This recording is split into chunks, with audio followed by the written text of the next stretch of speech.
Olá, seja bem-vindo a mais uma videoaula. Hoje vamos falar de tempo e lugar do crime. Qual a importância de eu saber tempo e lugar do crime? Se você está assistindo essa videoaula, quer dizer que você ou é um estudante de direito ou vai prestar um concurso público a respeito do tema, ou é apenas um curioso. Mas veja bem, é muito relevante o tema. Observe os senhores, vamos colocar na prática a importância do assunto. Imagine vocês que um menor de idade, com 17 anos, na véspera de completar 18 anos, dispare arma de fogo contra uma terceira pessoa.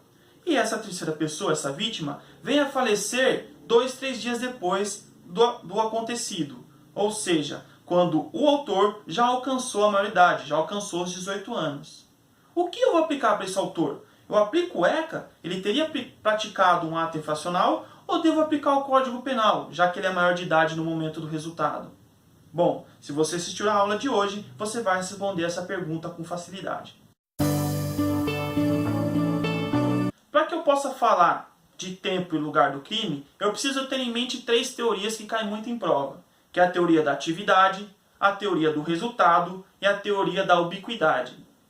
A teoria da atividade, ela diz que o crime considera-se praticado no momento em que ocorreu a ação ou omissão, ou seja, a conduta delitiva, pouco importando o momento do resultado. Para a teoria do resultado, o crime considera-se praticado no momento em que efetivamente ocorreu um resultado, no momento do exaurimento daquela conduta delitiva. Já para a teoria da ubiquidade, ela vai unir as duas primeiras, ou seja, o crime considera-se praticado tanto no momento da ação ou omissão, quanto no momento do resultado. Estamos falando de tempo e lugar do crime. Primeiramente, vamos falar do tempo do crime. Observe bem. Para o tempo do crime, ou seja, o crime considera-se praticado, quando eu falo de tempo do crime, no momento da ação ou da omissão. O nosso Código Penal, ele adotou, com relação ao tempo do crime, a teoria da atividade. Já quando eu falo de lugar do crime, o Código adotou, segundo o seu artigo 6º, a teoria da ubiquidade. Ou seja, é lugar do crime, tanto o local onde ocorreu a ação ou omissão, a conduta delitiva, quanto o lugar onde ocorreu o resultado, ou seja, o exaurimento daquele meu delito. Uma vez superadas as teorias, eu preciso ver na prática aonde é que está escrito que o Código Penal adotou essa ou aquela teoria. Abra o artigo 4º do Código Penal. O artigo 4º do Código Penal, ele fala do tempo do crime. Para o artigo 4º, o crime considera-se cometido no momento da ação ou da omissão, ainda que outro seja o momento do resultado. Grave bem esse artigo, porque ele vai cair na sua prova. Já quando eu falo de lugar do crime, eu tenho que abrir o artigo 6º. O artigo 6º, que adotou a teoria da ubiquidade quando fala de lugar do crime, ele diz que é local do crime o momento onde ocorreu a ação ou omissão no todo ou em parte, bem como onde produziu ou deveria produzir-se o resultado.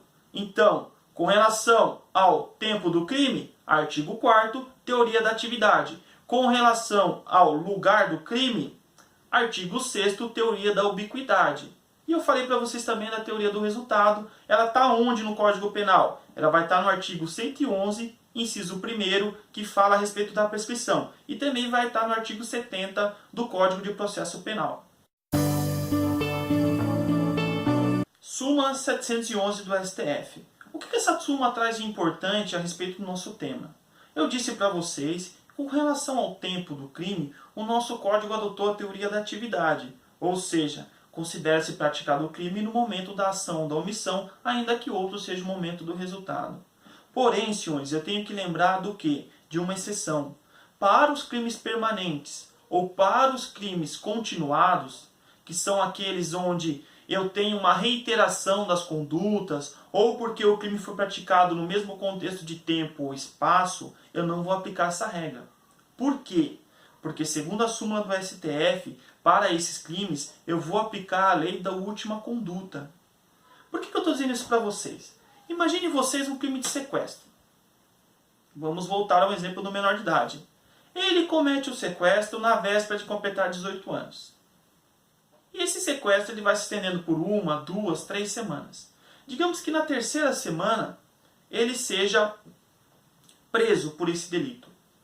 Ocorre que eu vou aplicar a lei daquela primeira conduta, ou seja, o crime considera-se praticado na primeira conduta dele quando ele era menor de idade, ou o crime considera-se praticado nessa última conduta dele quando ele já é maior de idade. Observe que no caso de crime de sequestro, essa conduta ela vai repetindo no tempo.